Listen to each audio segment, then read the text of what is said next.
अस्सलाम वालेकुम dear students. आज का हमारा टॉपिक है mass number. Chemistry class 9 fundamental of chemistry हमारा टॉपिक चले है। सबसे पहले हम डेफिनेशन करेंगे मास नंबर होता क्या है। The mass number is the sum of number of protons and neutrons present in the nucleus of an atom. The mass number, कोई भी मास नंबर अगर एक न्यूक्लियस है, न्यूक्लियस के अंदर जो प्रोटॉन्स और न्यूट्रॉन्स की मजमूई तादाद का जो सम होगा उनको जमा करेंगे तो हम इसको मास नंबर कहते हैं। देखिए हमारे पास ये एक एटम है। आपको पता है कि एटम के अंदर जो न्यूक्लियस होता है, न्यूक्लियस के अंदर आपको पता है प्रोटॉन्स और न्यूट्रॉन्स होते हैं। जो बेओनिस वैलेंस शेल में इलेक्ट्रॉन्स होते हैं। जो न्यूक्लियस है, न्यूक्लियस के अंदर जो प्रोटॉन्स और न्यूट्रॉन्स होंगे उनको हम जब जम ऐड करेंगे तो हम वो उसका मास नंबर होगा, उस एलिमेंट के एटम का मास नंबर होगा। आपको पता है जो न्यूक्लियस के अंदर जो प्रोटॉन्स होते हैं, प्रोटॉन्स की तादाद को हम जो प्रोटॉन्स की तादाद जितनी होगी उसको हम कहते हैं एटॉमिक नंबर। अब जो न्यूट्रॉन्स हैं, प्रोटॉन्स और न्यूट्रॉन्स का हम सम करेंगे वो उसका एटॉमिक मास नंबर होगा।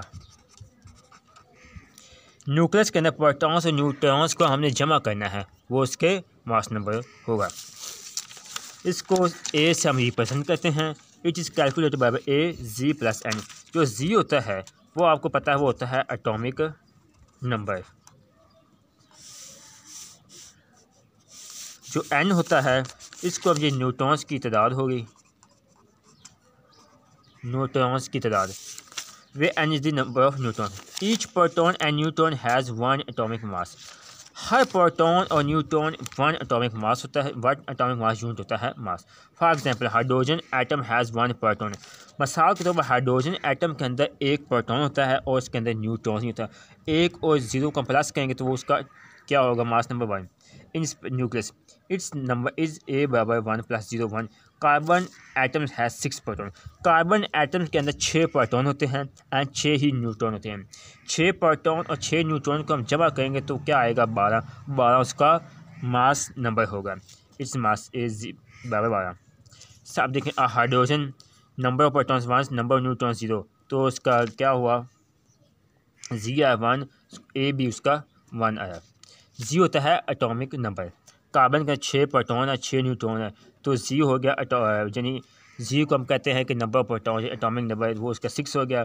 अब 6 और 6 को ऐड करेंगे 12। इसके नाइट्रोजन 7 प्रोटॉन है 7 न्यूट्रॉन, 7 और 7 को ऐड करेंगे 14 आएंगे उसका एटॉमिक मास नंबर। ऑक्सीजन 8 उसका number of proton, 8 number of neutron है, क्या 16। ये था आज का हमारा टॉपिक मास नंबर।